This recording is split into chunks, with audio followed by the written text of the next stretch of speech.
I think we're here. Perfect. There he is. All right, guys, so we're finally here. It's taken us a good long time to get here, but here we are. We're going to start off telling you all of the little things that we have going and how we ended up getting here to the Falkyn. Dave himself, the engineer, designer, and owner, is going to go through all of the details, all the changes, and get you going.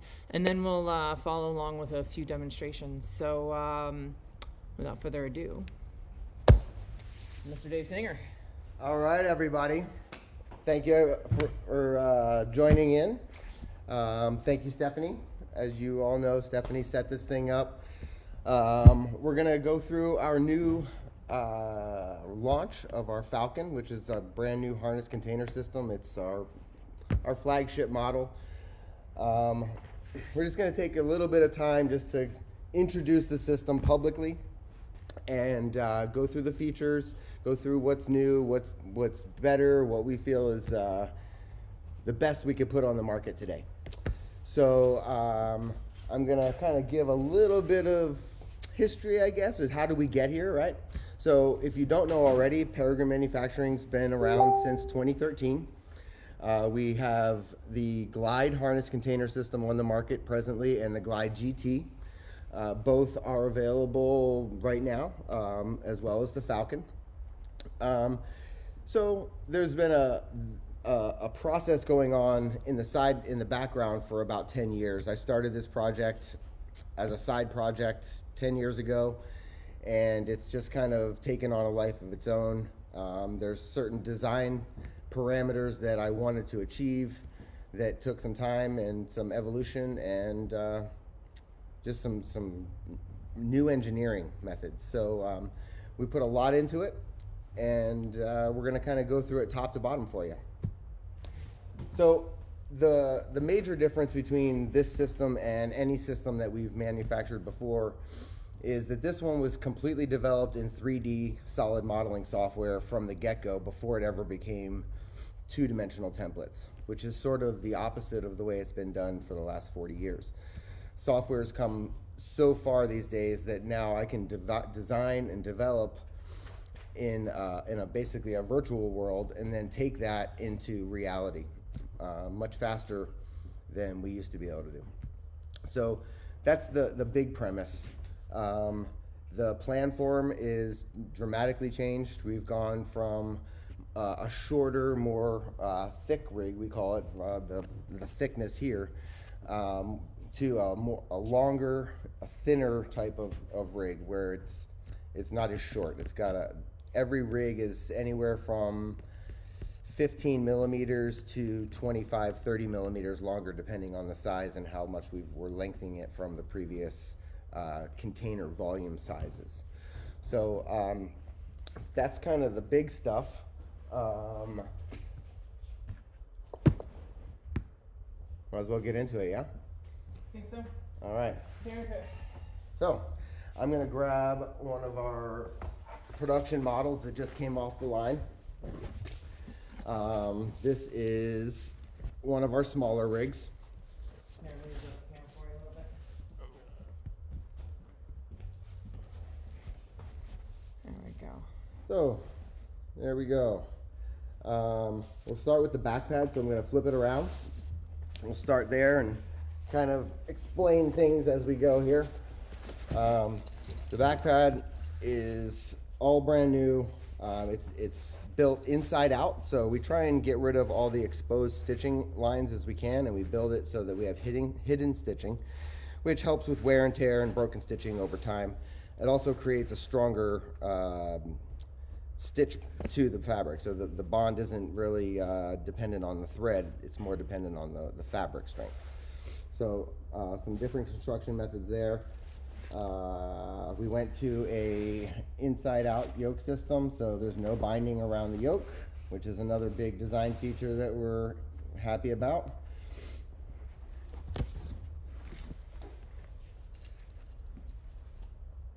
So the back pad is part of a bigger system. I know it doesn't seem like much, but the contour over the shoulders, the way that this back pad is cut, contributes to the larger system, which is the harness and the way the harness fits. We call it the Nemesis harness system because it basically takes, when it's tightened up and fits you properly, it should relieve all the load of the rig on your shoulders and off of your hips. It should basically suspend the rig on your body without you feeling a bunch of weight on you. So it's specifically designed to do that.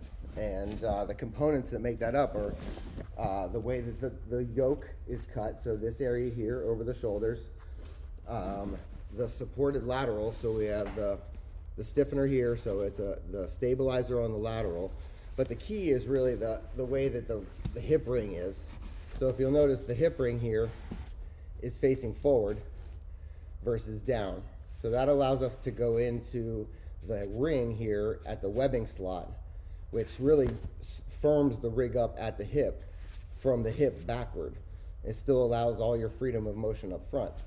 But the two-piece leg pad right into the ring, when you tighten up, it pulls directly onto that stabilizer, or the lateral actually, and it just provides a really nice stable feel to the rig. And it keeps the rig on your lower back in any type of upright flying, which was the really original intent.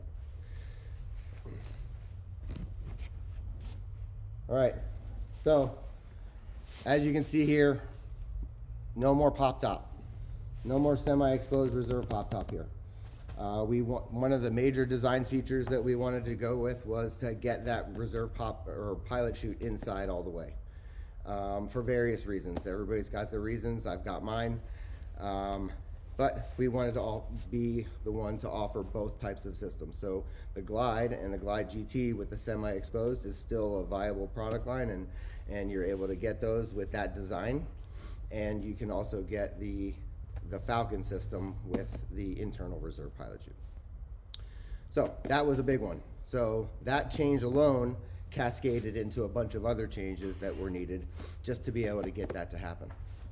So we won't go into those dirty details, but there's another example on the mid flap on the reserve here. You'll see there's no exposed stitching. It's all built inside out so that you don't have that exposed stitch out here. We went with our secondary riser covers, or internals as some people like to call them, and our magnetic riser cover system is standard on all the rigs as well. Our magnetic riser covers are a little bit unique from others. They're user adjustable, so you can add more magnets. There's space in there to add a nice 1/2-inch magnet if you wanted to. And you can add some magnetic force, not that we've encountered anything that you've needed to, but if you did want to do that, and you can also remove some.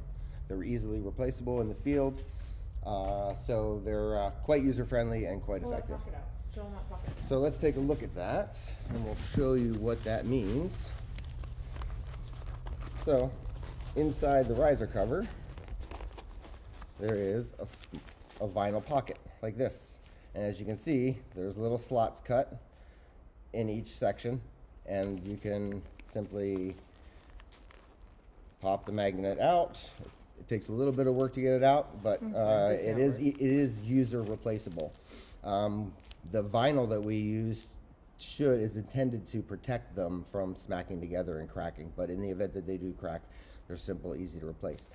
But as you can see, we leave a little bit of space in here in the middle and in the side where you can slide a small square one in to add on the front of the back if you wanted to. You can also remove one of the front of the backs if you're very light or find yourself doing a lot of hop and pops that you don't want to have that extra riser magnetic force. You can adjust it and bump it down a little bit. But they just flip right back inside just like that. And you have the same on the inside of the yoke as well. They come standard with 3 magnets, front, middle, and rear. Yep. Tell them a little bit about the options they have on the back pad. You told them a little bit about the construction and how that's changed, but not about the options that we're offering them on the back pad now. Sure. Sorry about that. So we are off, as you can see, the panels are it's broken into 3 panels for the back pad. So you have this center piece, and then you have the 2 side pieces. You can get spacer foam here or the cush like you see You can also get these panels in Cordura. So that opens up the whole design palette, so you can create different colors on your backpack if you wanted to. So there's the three options: a full Cordura backpad with the different color panel options, the cush, and the spacer foam. And with the Cordura, they can choose multiple different colors as well as embroideries. Yep, you can also add embroidery in here if you wanted to. There's all kinds of things we can do. That just opens up a design feature with the Cordura backpack. Okay, cool. Let's see.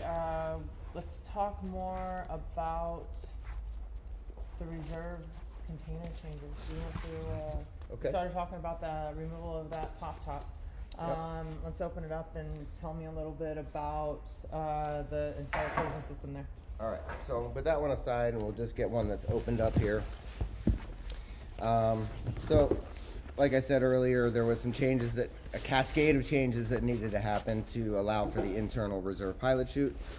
The basic overall design of the reserve container remains unchanged, with the exception of the change in the plan form, making it thinner and longer. The inside, it doesn't look any different other than our new AAD pocket, which I'm going to open up and so you can see in here.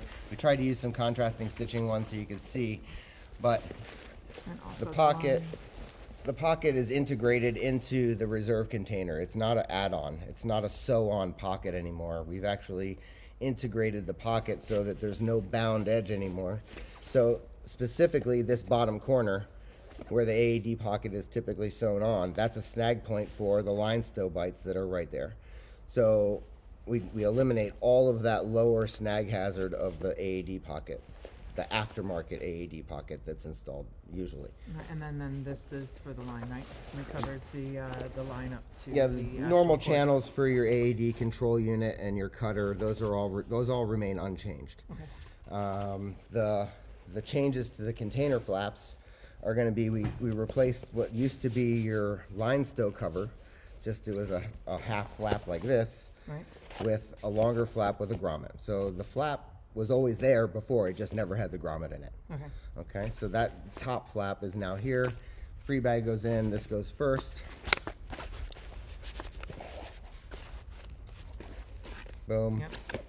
Your bridle will get stowed here, and we've changed, if you're familiar with the Glide, all the modifications for the ACE MARD system were on the free bag and the RSL. There were no container system modifications needed. This rig was designed from the start with the intention of having the MARD system standard. So we do have a slightly different system because of that design parameter, or a slightly different setup. But it's very familiar. It's very consistent with what we're seeing across the board with every manufacturer, and we're putting the MARD on that sub flap. Which is and on then, the right side now. Yes, the RSL does have to change as well. But this protective flap, you would pack the MARD system under here, close it up, protect it, and then away you go. Boom, boom. Yep. Boom. Now, you were saying also about the change in the reserve free bag, or for the free bag to the size of the reserve container. Right. So one of the things over the years was that the free bag was typically oversized from the container, somewhere between 15 and 20%. What that allows the rigger to do is get the parachute into the bag quite easily, somewhat easily. But when you get to the container, now the container has to do some of that compression force. So now you're forcing that wedge into a hole that's smaller, or container that's smaller, right? So what we've done now is we've reduced that down to about 10%. So now the free bag is only 10% oversized. So now we've pushed the difficulty level slightly, getting the canopy into the free bag, which is no longer a molar bag, by the way. It's a 2 grommeted bag that you use your soft bodkin with, which then makes it a lot easier to pack too, because it's not a molar bag, right? So there's some things increase, some things decrease in difficulty level, but nothing's insurmountable or anything that's out of the normal. So what that reduction in free bag size does is it allows the free bag to easily go into the container, and closing the container becomes slightly easier. So you don't fight with it as much. And then extraction force is reduced because now you don't have a container holding that oversized, 20% oversized packed parachute inside. So it allows things to ease up a little bit. So there's pluses and minuses to that, but mostly pluses. So that's kind of it on the reserve container. There's nothing crazy there. We're really trying to create consistency across the reserve container system, the emergency side, so that riggers see the same site picture over and over again. So I feel that that's important, that we start creating that consistency across the board. It just makes everybody safer when things start looking similar. You spoke a little bit about the reserve, or the ripcord change and the pin, that whole system. Did you go through that? We're going to open up the reserve pin flap right now. So here we're going to look at the under the reserve pin cover flap. We did go away from the cable and pin and went to a Spectra ripcord system. It's the identical build to a UPT one. We actually pay the royalty to them to use that. So again, it's the same type of system. Ours is just orange Spectra versus blue. One big thing that we did change was we were able to eliminate the Velcro here. I'm not a big fan of Velcro, so we were able to create a stiffened portion of the ripcord lanyard, or the lanyard here with bar tacks, and then it just gets held in here with a piece of elastic, and a nice heavy duty piece of elastic. Easily replaceable, but as we all know, things wear out, but that should be nice and good for quite some time, and if it does wear out, it's super easy to replace. With that said, when we went to this style of pin, we needed to get the RSL over to the other side. So from the Glide, you have the RSL on the wearer's left. When you go to a Falkyn, the RSL goes to the wearer's right. And when you do that, that is when, in my brain, it clicks to having a Collins lanyard. So we've added the Collins lanyard to this system. I will show you our nifty little pocket here. So underneath the reserve riser, or under the riser covers here, if I just move the reserve riser out of the way slightly, you'll see here there's a little pocket, and there's our window. I can't show you here. Collins there's the red webbing is the Collins lanyard. Obviously the yellow cable is your low-long cable, and it's covered by the RSL protector channel and that little stiffened tab that goes in there to give it protection or a buffer from the reserve risers.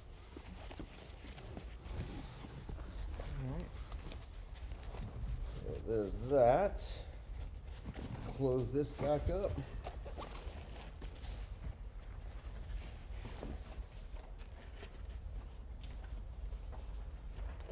All right. I think we already talked about the VOC? We haven't talked about the main yet. Ah. So, Put it on the back. So there's been a little bit of buzz about the main closing system.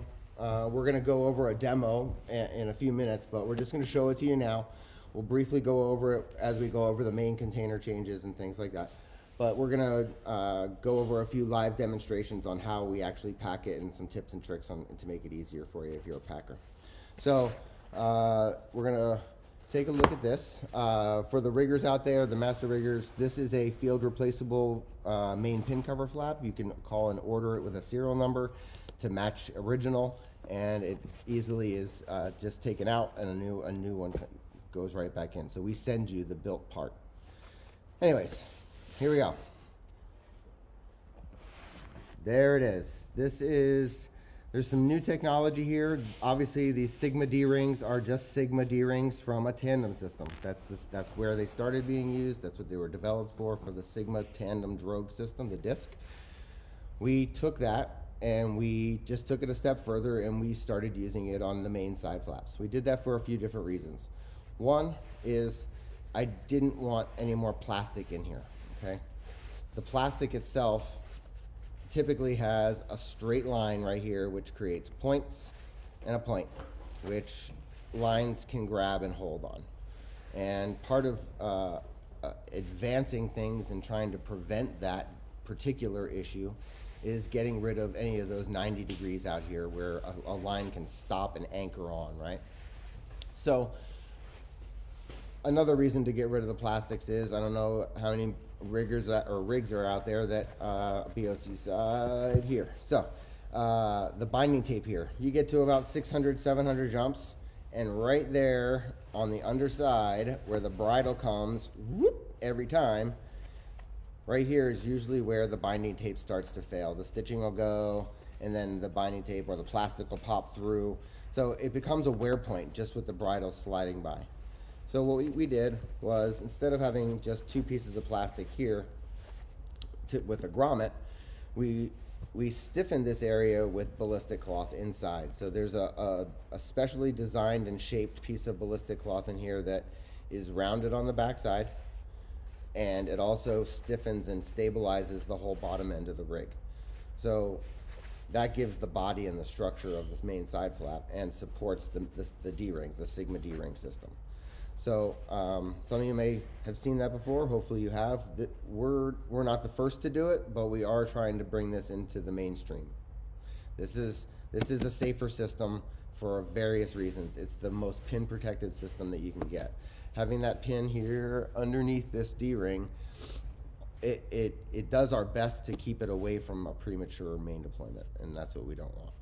You can still pack it on top, right? You can still pack it with the pin on top, and that's just fine too. The only trade-off is that with the pin packed the way I have it now, you have a very low profile here, very low profile of the main pin cover. When you pack it the other way, you get the pin's going to raise up just a little bit, so you do lose a little bit of that that flush part of the main pin cover flap. But we're going to go over how to pack that in a few minutes. One other change that we did, the BOC pocket is incorporated in. It's not a sew-on, so it's sewn into the main bottom flap.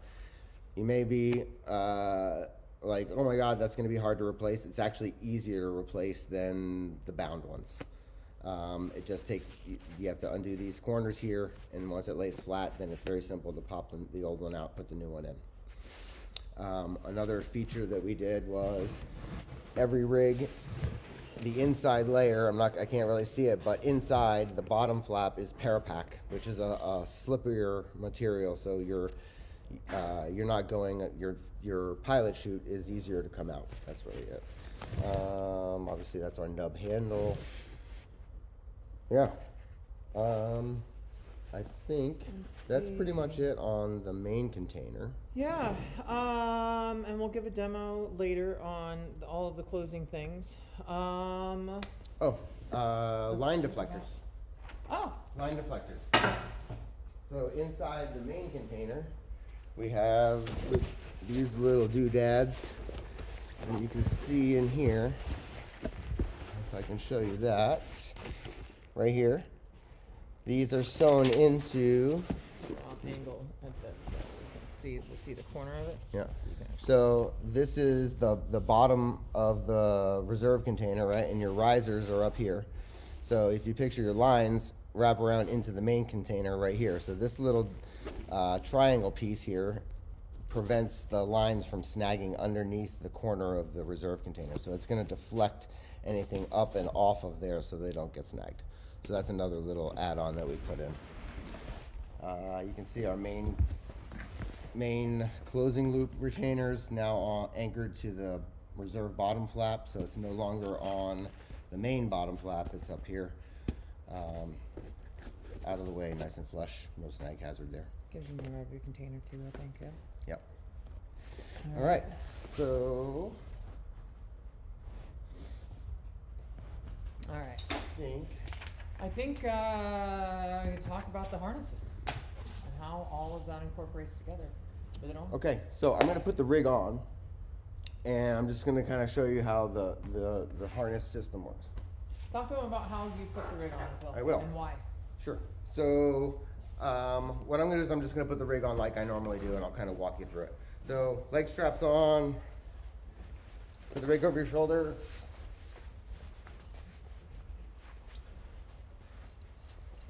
So one little dumb trick, and I'm sure most people know this, but if you don't, no big deal. So just lean forward a little bit at the waist, hike it over your shoulders, and then tighten the chest strap. Tighten it all the way. Just crank it up. You can always loosen it later, right? So all that's doing is keeping the rig over your shoulders and tight. Stay bent at the waist. Take your leg pad. Bring the leg pad around your leg. Don't try and pull the strap and pull the pads together, especially when they're new, because it's going to be a pain. So if you're able to pull the leg pad and milk it around too, so they meet, then you can tighten it up. The leg pads, if it's properly fitting, they should touch or just overlap or bottom out at the hardware and feel perfect.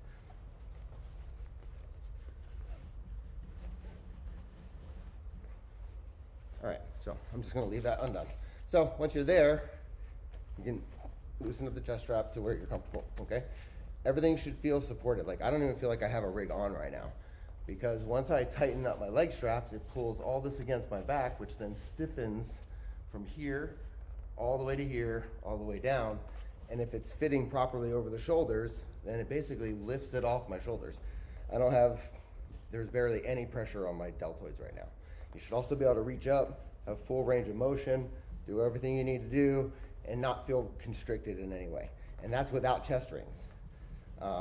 As we all know, as soon as the harness is loaded, it goes straight anyway. So, And that's because of the cut that when you remove the chest, first you can't put the chest rings in at all, right? right, So, but once you cut it completely around the shoulders, it changes how it feels. it changes Yeah. how it fits. Yep. So it allows for even distribution across everything. Right. With the cut in the back pad, locking your spine in there and allowing a place for your spine so it's not sitting off and you're not pushing into it.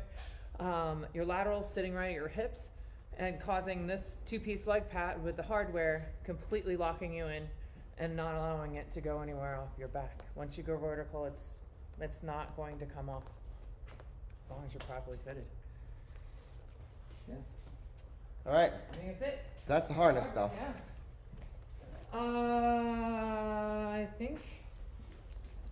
I think that's everything we have. Oh, that's ACE. Let's talk about the ACE. You want to do the ACE demo? Yeah. And then we can have a short intermission so we can set up to do all of the closing and opening stuff. Sounds good. All right, so we're gonna grab some toys here. All right, thank you. All right, so Stephanie's gonna be my demonstrator. She's gonna help me. We're just gonna go through the MARD system, our ACE MARD system. A couple different components. Free bag. Bridle. On the bridle, there's a modification like this. For the riggers, you should always be inspecting for 3 bar tacks on the rear. That's anchoring that pin in, so we want to make sure that that's all anchored. So that's an inspection point. 3 contrasting bar tacks on the rear. And for the riggers, the pin faces the pilot chute. So you want to make About the that line does. going through the pin. Yep, we're going to go through all of that. I'm going to show how we connect this and how it holds during a cutaway and how it releases during a total. We're not going to go super deep into it. We're just going to demonstrate how you put it together and how it works. Okay. So, free bag, bridle, pilot chute. We're going to minus the risers. We can all imagine what's on the end of this. So, it's very simple, and there's a few critical elements to making this thing really work well, which is the Dyneema line. So the routing of that line, right here you can see going through the eye of the pin, is critical because it actually pulls the pin into the pocket at any direction of load. So no matter how the RSL is loaded, wherever that load is coming from, it's pulling the pulley and forcing the pin, so you have a solid connection and you get a MARD deployment without a release. So that was the important bit. That was a big design hurdle and we were able to achieve that. So I'm going to just put this together. I'm going to give you a couple easy things to help you remember. It is not hard. Once you do it once or twice, you can do it forever. Yeah. If I can teach Stephanie, Hey, I think we can finish do it. that. Don't finish that. All right, so here we go. When you get it, it's most likely going to be open like so. The Dyneema line goes down through the grommet, and just pull the pin all the way to it for now. So you have all that length of Dyneema line like this, okay? Like down through the grommet, like that. Then, the orange lanyard is called the air snare, okay? This is what connects the RSL to the modification. So the Dyneema line is going to go through the ring and back up through the grommet. Then the pin is going to go through the loop. Now, there's a red pocket here. So we're going to take the tip of the pin, and that goes in the red pocket. Then, as you can see, there's a bunch of red still around, right? So something red's not right. I'm still need to figure something out. So this tab is green. It goes inside. That's a protector tab, and it closes off all the red, turns the red to green, and now you've protected the pin and the connection. So we still have that little bit of slack. When we pack the rig, we actually go inside here and we pull that slack back, and there's a little pocket there that holds the ring up to the grommet when it's packed. So when it's in the rig, it should look like that. Like that. So that's the connection point. That's how we put it all together. Now we're going to show you the connection and then the release. So, Yep. All right. So Stephanie is going to be, you're going to be the main parachute. So what you're going to do is you're going to hold that. Yep. So this is a cutaway, a breakaway. So can you back up just a little bit? All right, so I think we're in there. Yep. So she's the main parachute, I'm the reserve parachute. Okay, so you just hold that. So you can see we're connected, it's not coming undone. So I want to show you what I was talking about with the Dyneema line and how that works. Okay, so I'm just going to open this up so we can see inside. So not many people understand this part about this. So I'm going to put the pin in here just slightly so you can see it there. Okay, just so it's inside.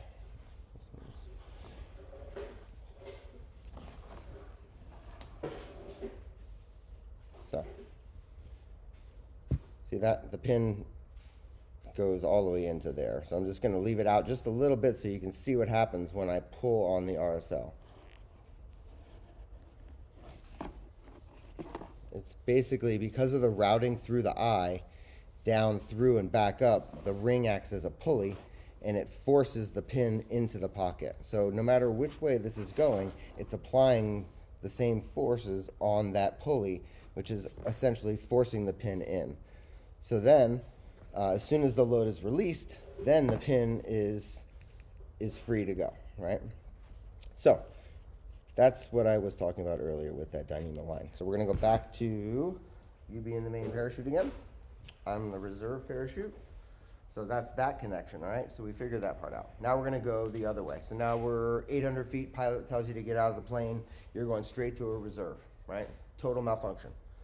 So now, pilot chute comes out. I'm going to have you are as if the RSL is still in the rig. It's still packed in the rig. And this is simply going to come apart. And as you can see, she's got the air snare in her hand. And all that does is pilot chute goes out, pulls that straight pin, allows that Dyneema line to release, and air snare is gone. Super simple. So I think that's it. that's For it the on the ace. ace. So now we're going to take a 5-minute intermission, and we're going to meet you over on the rigging mat, and we're going to go over main closing. We're going to show you a couple tips and tricks there, make it simple, show you how I do it. I'm sure there's better ways to do it, but it's just how I've been doing it. And hopefully somebody can take something away from that. And I think we're going to wrap it up with that, yeah? Do you want to set that up? We'll go ahead and pause for a moment, and we'll be right back with you guys. All right.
All right.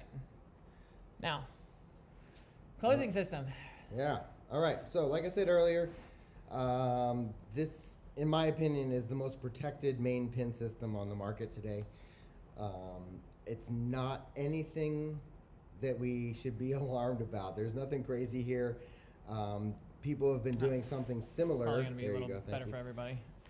Some people have been doing something similar for quite some time with regular plastic and grommet side flaps. So we've just made it so that the design facilitates this type of closing system, okay? So what I'm gonna do is I'm just gonna pull the pilot chute out. I'm gonna pull the pin so you see the pin extract. And then I'm gonna go through how we close it, and we'll go from there, okay? So here we go. So our nub handle has the tab. So the tab is under the bridle cover here. So the tab extracts, handle, pilot chute out, and here we go. So super simple. There's nothing more there than, it's probably less than a grommeted side flap. Thanks, Steve. No problem. All right, so I'm gonna just go ahead and get us sorted out here. All right, talk us through the closing while you do it. Yep. All right. So there's a couple little tricks. Nothing crazy, I don't think, but it's enough to where if you do them, it makes it easier to pack the rig. So we went with the closing loop retainer on the reserve wall, which technically allows us a little bit more range with the main container, so you can put a bigger range of parachute in the rig without it being without running out of closing loop length on the bottom flap. So goes bottom, top, right, left, whatever acronym you choose to remember that with. All right, so first and foremost, when you're putting the main deployment bag in, it's got to be rotated. Make sure that that grommet that the bridle is going through is facing straight up that way, not this way. It's got to go straight towards the reserve or the AAD, okay?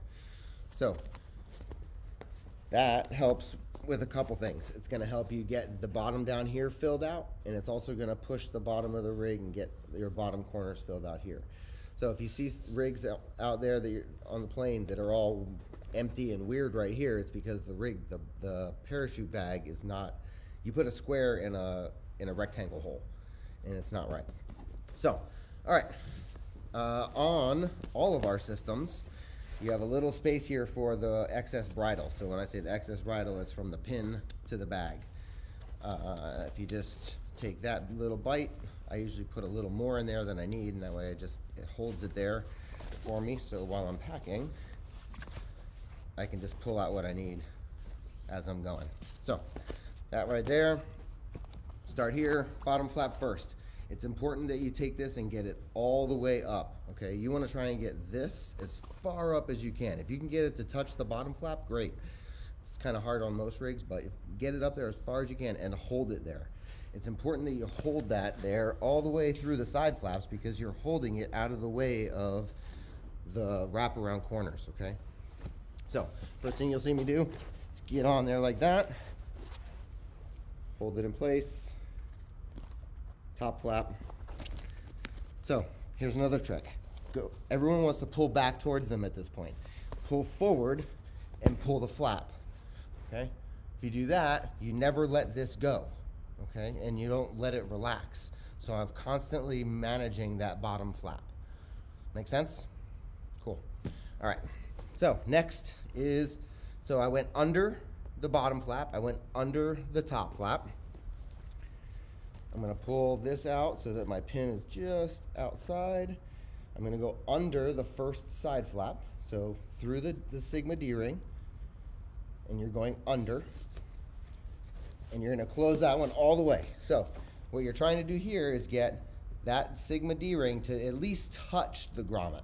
I try and get it all the way over, but as far as you can get it, minimum is touching the grommet. Then you're gonna go, so important that you have about 2 inches from the D-ring to the end. You need that because you gotta go over the next flap. So far we've gone under, under, under, and now we're gonna go over. So hold that in place. And instead of going this way, we go this way. Straight down through, like that. Now watch. This is the tricky part. Pull tension and just give it a snap, okay? And you see this exposed loop right here? That's where you're gonna put your pin. Right there, okay? So watch how I do this. You have to support the pin, all right? If you don't support the pin properly, then it's gonna make it hard. So what you're gonna do is you're gonna go shoot for that hole in the closing loop, aim for the Sigma D ring right here, and let those be your guide, okay? So the ring touches that D ring, and then you're simply gonna push the pin and release your pull-up cord. And that pulls the pin and allows it to sit there. When you pull your pull-up cord out, shore up the pin so it doesn't pull it back on you, and away you go. So, another little thing here is that the pin is sitting on the binding tape here, okay? It's being pulled that direction, but it gives something for the pin to rotate on as well. So obviously you don't want to jam that all the way up in there. We've done a bunch of tests. We've never had it lock up on us, but clearly if you can get it just like that, you're good. And then stowing the bridle is super clean as well. So you take your first fold here. I'm coming down from the bottom with both, by the way. And that can go right inside here. And your window is right there, ready to go. There we go. Got this. There So, we go. and close it up.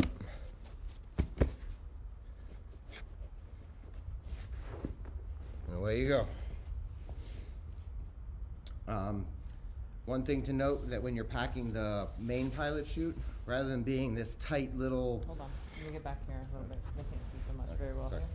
You all right? So if you look at the BOC pocket, it kind of fills that whole bottom flap, right?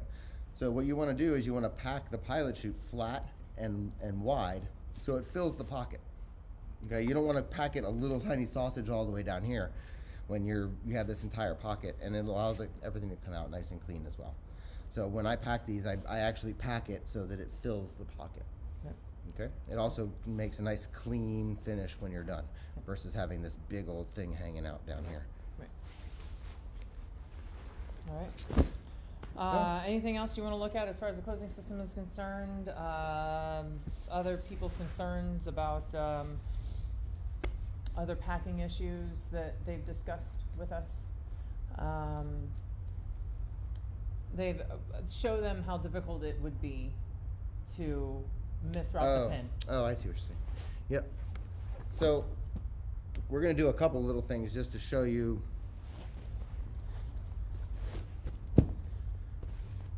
So this is just such an awkward angle for everybody. Sorry, guys. So just like anything we do, there's ways to fuck shit up. And I've yet to find one that I can mess this thing up and actually cause anything bad to happen. That's not to say that it can't, but I have yet to find one that is a viable concern. It sounds like a challenge. So, there's all different kinds of ways you can mess it up, but it won't stay in a messed up way because as soon as you move the rig, it's going to want to pull the pin. So there was a concern about the double looping the pin, I guess you'd call it, or getting the pin through the Sigma D ring. So right there, just like I showed you before, let's just mess around with the pin a little bit. Let's just see how hard it is to do something bad, okay? So let's say I get the pin in, right, like that, and I go through the... It's hard. It's hard to really even do it. difficult to do. You have to forcefully be doing something bad. You okay? have to purposely do it. So there's that. Now I'm gonna even pull my pull-up cord out and see how it looks. Okay, so I had to have clearly done something wrong there. All right. So now let's just see what happens when we pull it. Oh, look at that. I even did it wrong and it still worked. Now, I did it wrong and it probably wouldn't want to, you'd probably have someone doing a pin check, I would hope, and fix that for you. But that's one example. But again, it doesn't prevent anything from happening. It's not a container lock. Okay. I don't even know what else we did. There were so many dumb little things that we tried that we couldn't get it to make. Well, it was just we couldn't get the pin to hold and try. Yeah, to you make can't it, get the it would pin- automatically just slide out because it was incorrect. Right. So it's very difficult, and it would have to be extremely deliberate to do it. Misrouted badly. So, I'll show another one more time for everybody. See if I can't come from this direction.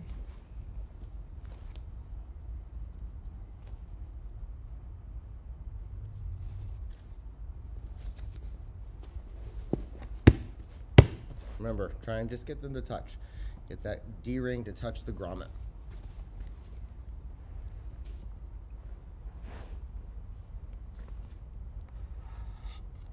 Over top of the last flap. That's the only change in sequence.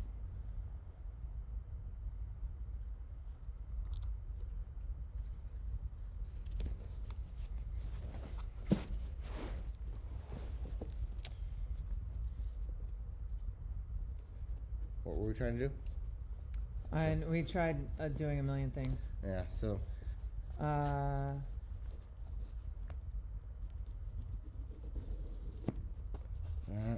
that probably will just end up pulling That's and gonna going pull into in regular to the way it's and- supposed to be, right? Right. So I mean, clearly there's ways that you can maliciously mess it up, but Like with a you. little bit of education and a little bit of training, that minimal, this video, you should be able to pack it fairly simple. And you can still pack it on top, right? You can. Let's go ahead and show that as well.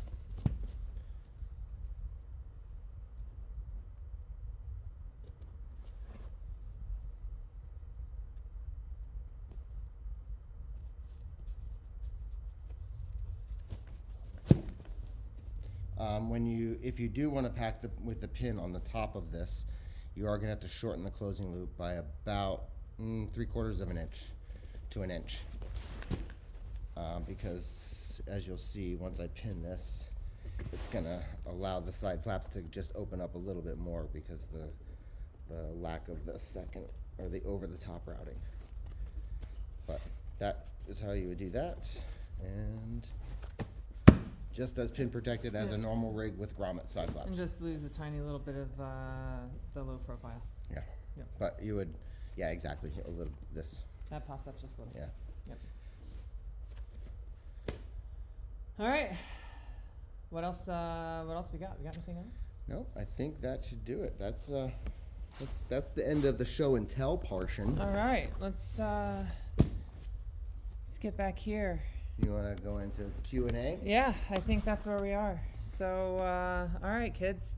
Let me hop over here, move us back, see what kind of questions you got for us. Thanks for your help, Steve.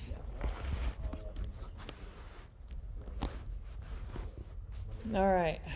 All right. So, if there's anybody else still out there in La La Land, Let me pull us up our chat and see what we got. All right. Let's see. Here we are. All right, guys. Talk to me. We got questions. Spit them at me.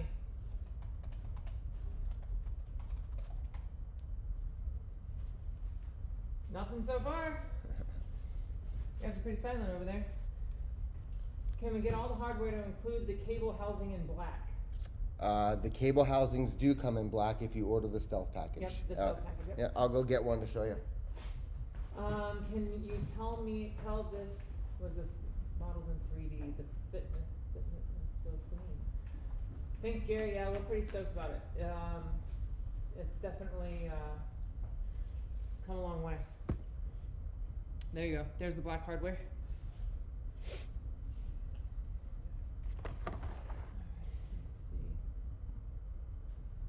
you show the harness again?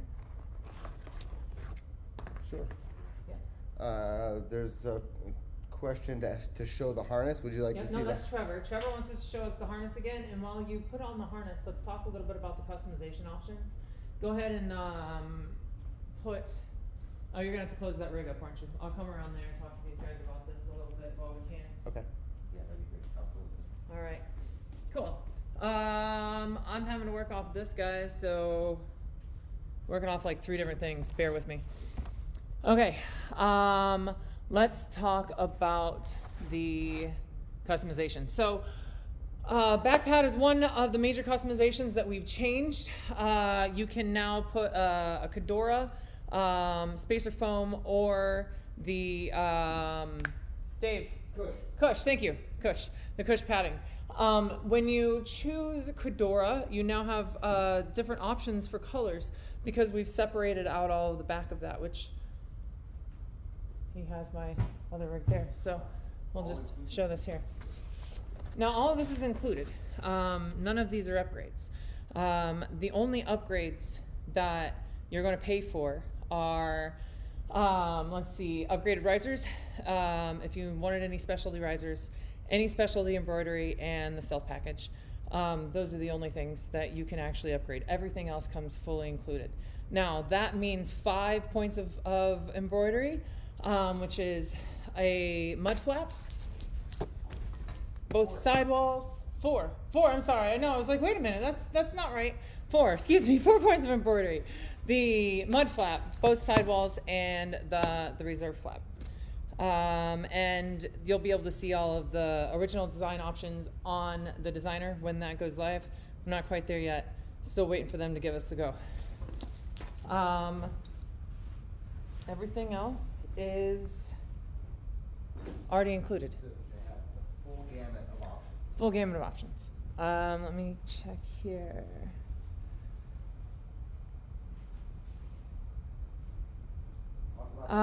Reserve PC. What is the fabric to mesh ratio? It's 50-50. 50-50 is the fabric to mesh ratio on the Reserve PC. The Reserve PC is the exact same pilot chute that we used on the Glide. Same pilot chute we used on the Glide. Let's see here. The tattoo package. Now, if you want the rig fully loaded as it is tattooed here, that's an extra $900 charge. So that is your special embroidery upgrade. This thing is fully loaded, and we have an additional $900 on top of the other 4 points that are already included. So if you want it totally decked out, just as it is, it's $5,000, not $4,100. But we can obviously work that if you'd like. Now you can choose any of the designs and pick and choose anywhere on the rig that you want them, including the back pad. Really, there's very few points that we can't customize. Let's see here. Try to scroll and keep up with you guys. The nub is the standard deployment handle. We can change that option if you're not interested in the nub, but that is standard. Hacky or a nub. Or hacky or a nub, yep. Let's see.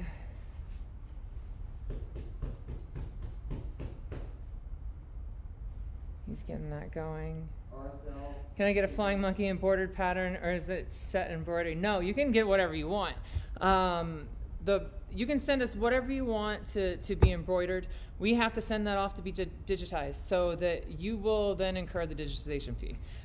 So when put on it whatever you want, if it's a small location, it's $35. If it's a large location, it's $85 plus the digitization fee. So the digitization fee. There we go. Anything else? Talk to me, guys. Harness. Excuse me? I'm ready to do the harness. Okay, throw it on.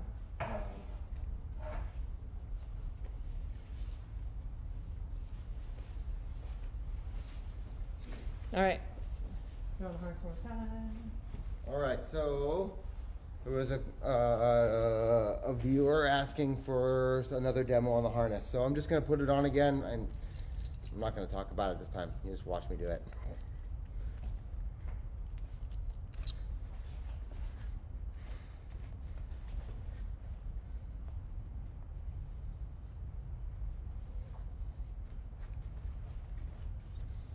Trevor, the leg strap from the glide carryover. It is a two-piece leg strap. I believe the GT is an option on the GT, but it's now a two-piece leg strap standard. The rig comes with this harness on it. No And- chest ring, no chest rings options. There's no room for it, and there's no reason for it. Right. So because we changed this, it angles everything differently, so that actually removes the need for a chest ring articulation. And the back pad, I don't know if I can show you this, but the back pad is longer, right? So usually that's where the ring is. So now we've extended the back pad a little bit longer so that we can sew it in different. So there's no place, we can't sew through the hardware. So harness fit should be, the center of the ring should be right at the belly button meridian. Like we talked about, the over the shoulder area of the back pad, which is part of the whole system, contours around. That's what makes it feel really nice. Combined with the stabilizer and the short side leg adapter here. So that pulls directly on, so it sucks everything to your lower back and then makes it feel nice and relieve all that pressure off your shoulders. So again, I have the same range of motion I would have with articulation with this rig that doesn't have the chest articulation. But we still have the hip, and it's again different with the ring facing forward versus down like other rigs do. Nigel is asking us to show him the magnetic riser covers again. He missed that part. Absolutely, let's do that. Yeah, Gary, the D-rings are definitely more durable and smooth. It prevents a lot of wear and tear on that main container. Jenny's asking about color options. All of them. All of them? You get all the color options. The only thing you don't have color options on is the cushion, the spacer foam, because that comes in black. And also the BOC pocket material. This is a really heavy duty specialty material that we really like to use for the BOC pockets, and that only comes in black as well. Yep. So those are areas that I can't change the color there, but everywhere else, you got it. All right. So we have a million different Cordura colors. These are our, let's see, this is our spacer foam, and then our cush, and then a million different colors for Cordura, including all of your Cryptex and your camos and your digis. Then you have harness and riser colors galore to choose from, and then all of your tapes. So there's not very many colors that we're missing. All right. Just be aware of your computer screen on the designer, and the colors are not true to what the actual dye lot is on the floor at the time when your rig is made. I'm going to do my best to get an example of each one of these online for you. But again, I can't control the tone on your screen, But we do our best to get them, and all the colors are really nice, and you see pictures of all your stuff before we build, so you'll get an opportunity to see the photo, or at least video or photos of the colors that you're looking for. So, magnetic riser covers for Nigel. Let's do it. So, I'm just gonna open this one up so you can see. Open. So, in a shear type of scenario, very simple. There are 3 magnets here, 1, 2, 3, and 3 magnets here, 1, 2, 3. I was just asked, since you're right there, I was just asked, how do you check the MARD after the reserve tray is closed? How do you check the MARD after the reserve tray is closed? So that is something we don't have. I know that Kelly's, or the Infinity MARD system, has a window that you can check. We are able to check our MARD all the way up until the right side or the wearer's left side flap is closed. You can actually, until the top flap is closed, because you can see everything inside. Yeah, show, pull that up. Can you pull that open and show that with that one? I'm not gonna unpack this reserve. Oh, I didn't realize it had to be pop. Yeah, so it's Okay. during the packing process. You Yep. can't check it once the final close. Once it's pinned, the MARD is set, and you have to have looked at it prior to that. We don't have that window. You do have the Collins lanyard window. You do have a Collins lanyard window, however, that we showed earlier. Yeah, the Collins lanyard has its own little check window here. You can see there, it's got a little cover and all that. But the MARD itself you cannot check. I know what you're talking about because the Infinity Mard has a window on the back pad that you can actually see the pin.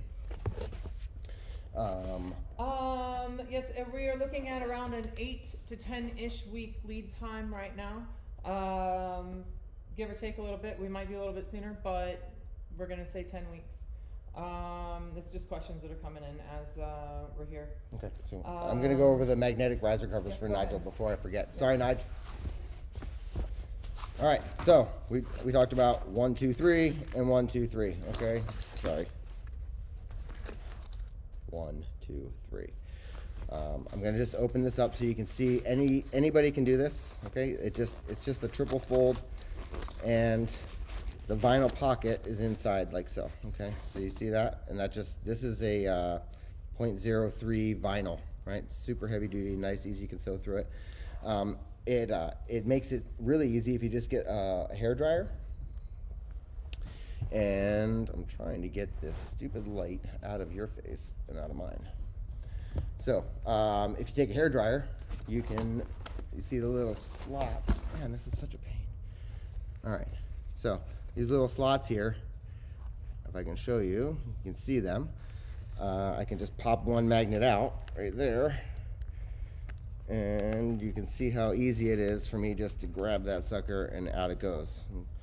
We'll throw it on Stephanie's computer here. And then it goes back in, and then you just have to get the little lip, and it should stay right in there. So if the vinyl becomes rigid, you just get a hairdryer, hit it with a hairdryer, it loosens up, and away you go. So usually I have a little tool that does that. So as you can see, that window has room for these to move. We want these all to be, we don't want to lock them in, because then it makes it really hard for the other stuff that's moving around. So you want the magnets to have a little bit of play so that they lock in and they find their home together. You can add, we were saying earlier, there's space in here to add another small magnet. I mean, the magnets come in all different sizes, so you can add another 5 pounds or so if you wanted to up front. Depending on what you're doing, you can put them in back if you need to. That's usually where people put them, 1 or 2 in here and 1 or 2 in here. The middle really doesn't do much if you add anything. And then the same type of thing is on the inside of the yoke, so you have the same system there. Jenny Brown's asking about placement of the reserve handles. Obviously, those of us ladies, we want our chest strap and things maybe be a little bit lower and not in the middle of all of our parts. Yep. Jenny's talking about the ability to move those a little bit lower and out of the way. Absolutely. So we have 5 different yoke sizes. So depending on your size, number 1, then number 2, where we want to place the chest strap, we can adjust the over the shoulder part to place that in the appropriate place that's still safe. Yep. All right. Does that answer your question, Jenny? We're a little bit of a lag, so Okay. we'll give it a couple there. Let's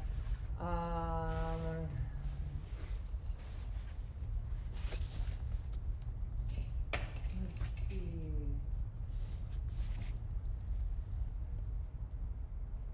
Can you use a pull-out on this system? Yep, we can put a pull-out on it. It actually works really nice. I built one of the first prototypes with a pull-out.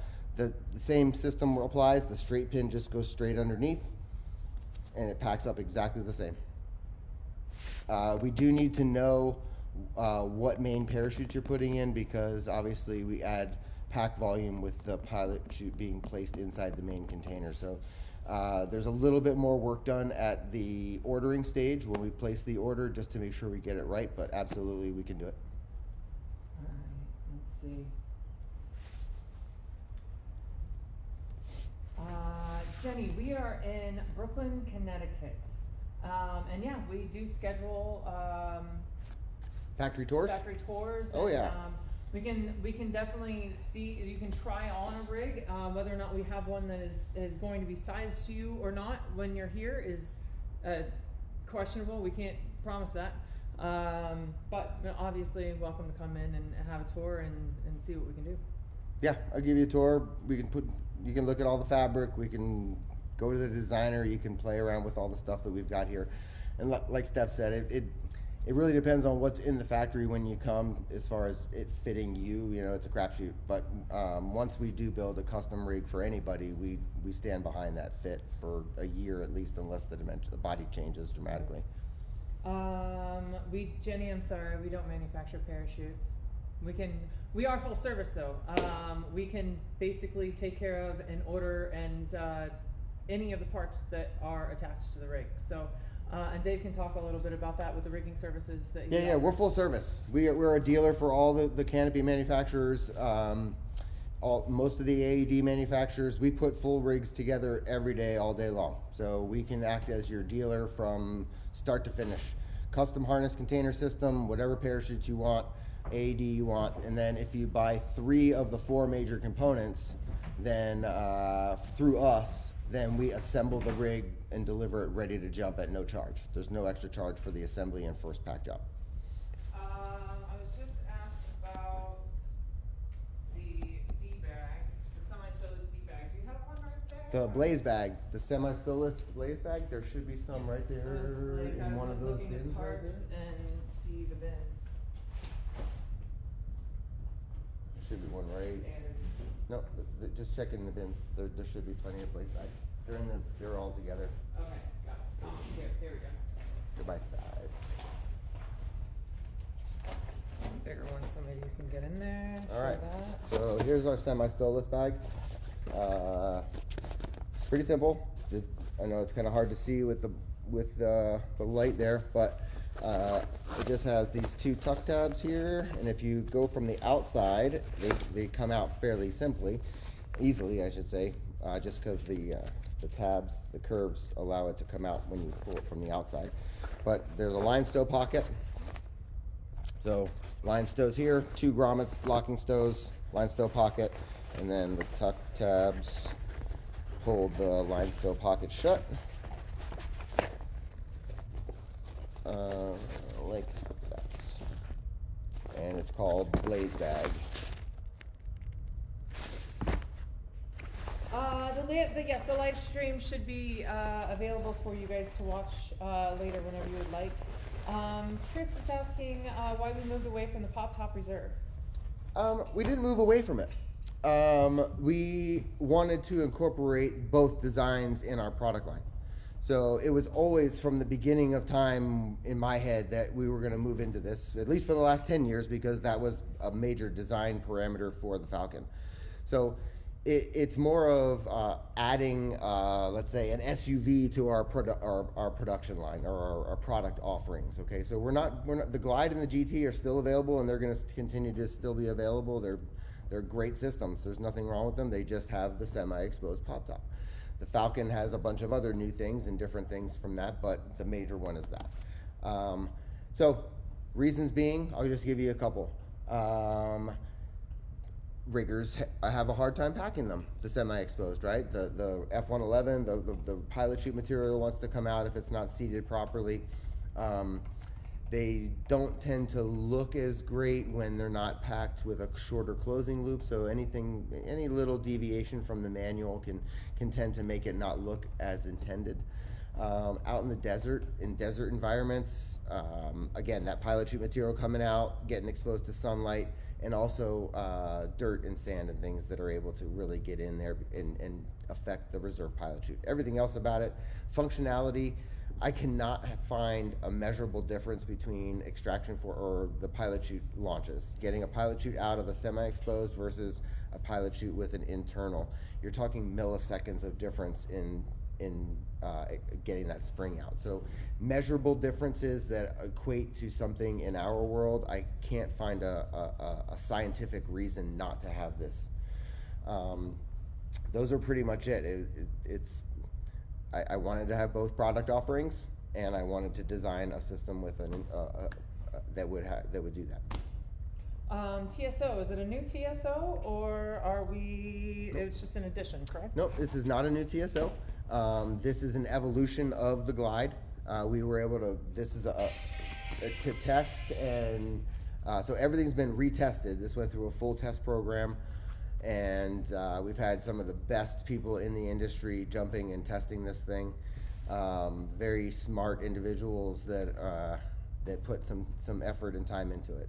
So the answer is no, it's not a new TSO. It falls under my current TSO and my minor changes.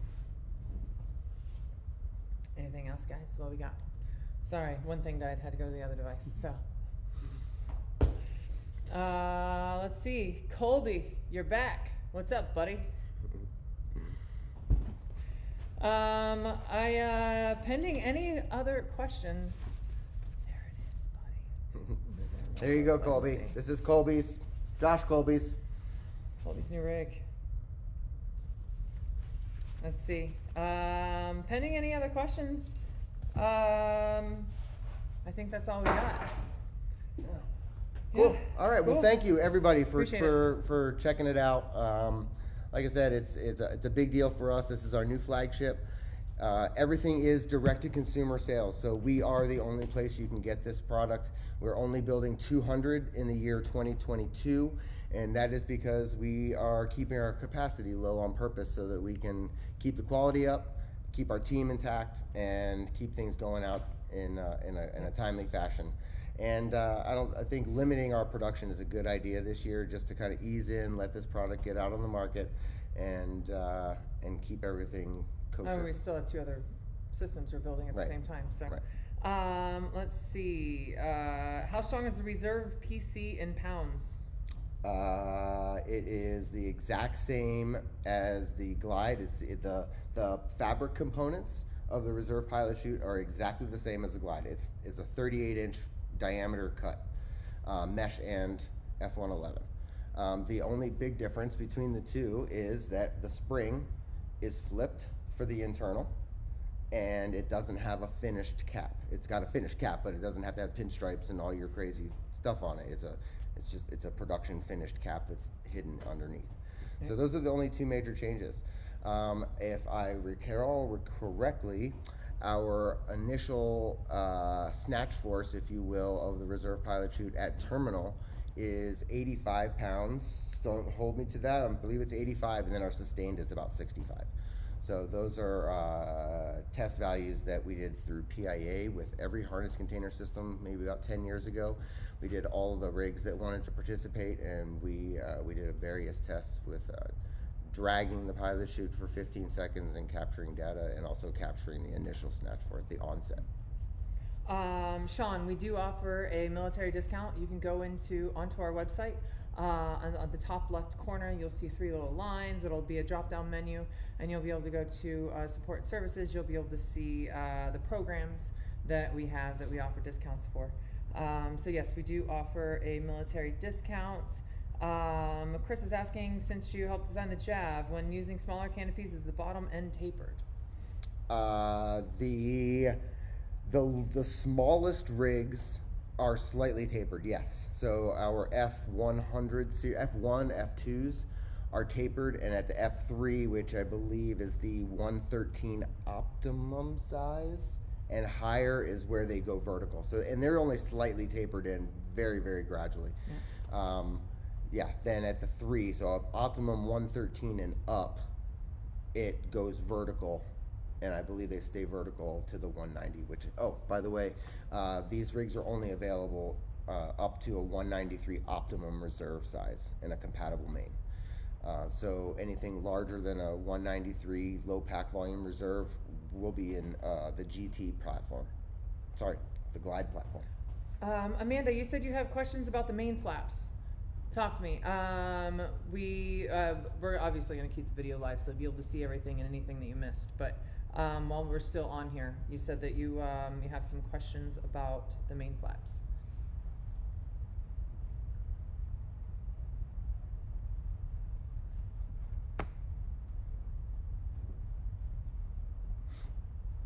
Any music in the background? I can do some funny stuff. Why the D rings? How does the main pin rotate for extraction? Let's encourage you to watch the video. Like, yeah, and I can shoot you a clip and everything, because we went through and explained all of the details on the main flaps and the changes and how that main pin rotates on the D ring for extraction. Watch the video later. Yeah, we'll get it, and it'll stay up for you guys, so you guys can review it whenever. Anything else, guys? What we got? For the riggers Yeah. out there, Yeah. just the difference. So there are some major differences so that we can delineate between the two. We go to an orange and white. Oh, by the way, there's the cap of the reserve pilot chute. So the Falcon has an orange and white pilot chute, and the Glide and the GT will still have the black F-111. So there's color delineations between, so we don't mix and match products. How does the downsize affect the D-ring spacing? Well, you got to make sure and shorten your closing loop first of all. Make sure and change your closing loop according to the size of the main that you have in there. But are there any outside of that? It shouldn't affect the distance or the spacing of the D-rings as you downsize, right? Right. So each rig it can have 3 different mains. So we size the rig by the reserve size, and then for every standard reserve size, we put on 3 available main containers. We provide 3 available main containers for that. One main container that's a size larger than the reserve, one that's the same size or as close to, and one that's smaller. And then within those 3, we allow a 1 up, 1 down from ideal. So with the main closing loop retainer on the wall of the reserve, it allows you to have that more flexibility to be able to downsize. When the closing loop's on the reserve bottom flap, you can make it an inch, you still have to get through grommets. So you have nowhere for the pin to go. So you max out at about 7/8 of an inch. You're not gonna get a closing loop shorter than that. So if your rig was made for a 150 and you're throwing a 120 in there and you can only get your closing loop an inch, you're not gonna be able to get enough tension on the pin to hold the rig closed. So that's one of the bigger reasons why we moved it onto the inside, so that we allow that bigger range. But again, you're gonna have to adjust your closing loop.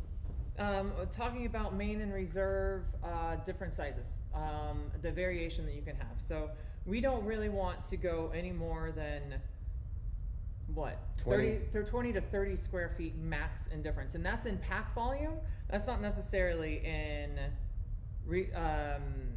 canopy size, because you could be flying a sail canopy, and that's going to pack 3 sizes bigger, allowing your reserve size to be a little bit larger as well. And it's wing loading and performance level of the main parachute you're jumping. So there's a lot of factors in there other than just deviation in size.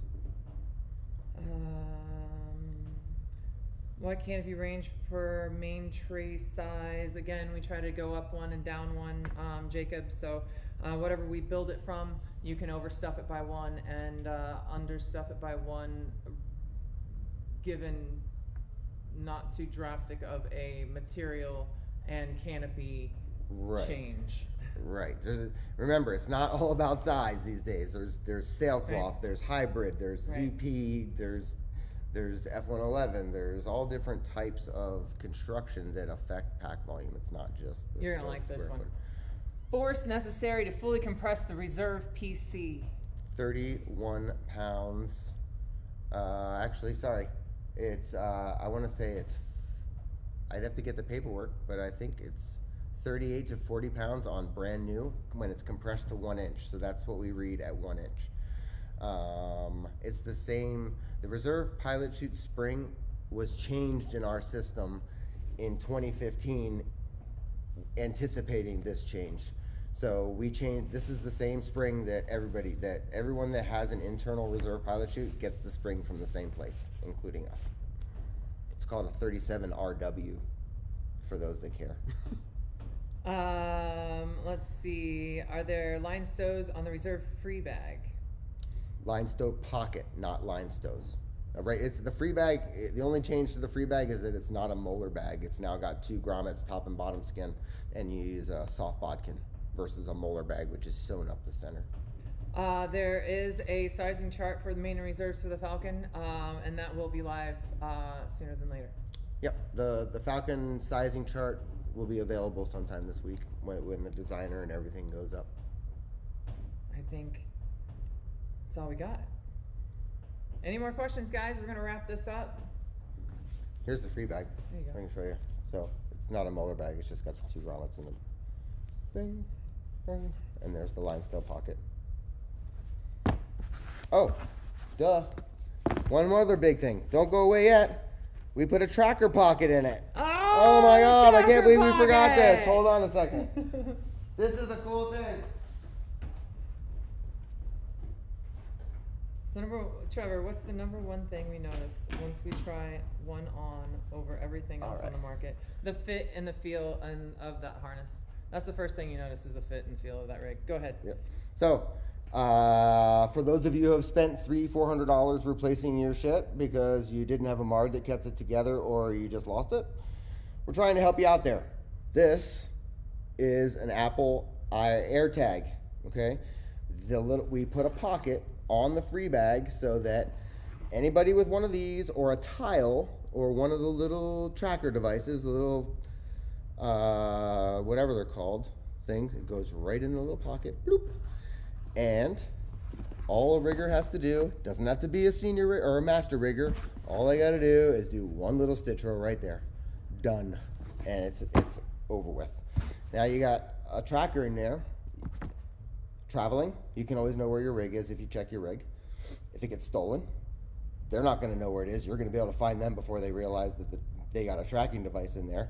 And 3, if you lose your free bag in your pilot chute, at least you got an iPhone, you can go find your shit. Does the free bag normally stay with the main after cutaway?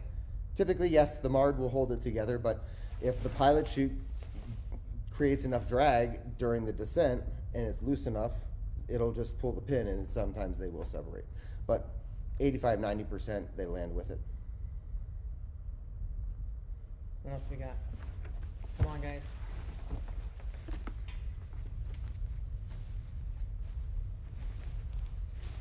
Sweet. All right, 4:30.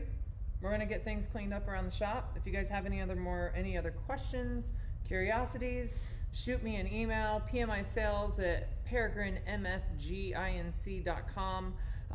We will be sending everyone out an email letting them know when the designer goes live, which should be sooner than later, but we're waiting on that word now. So, I think that wraps it up. Awesome. Thank you, everybody. I appreciate everybody coming in and checking it out. Spread the good word. Fly a fucking Falcon. Thanks, kids. Appreciate it. See you soon. See ya.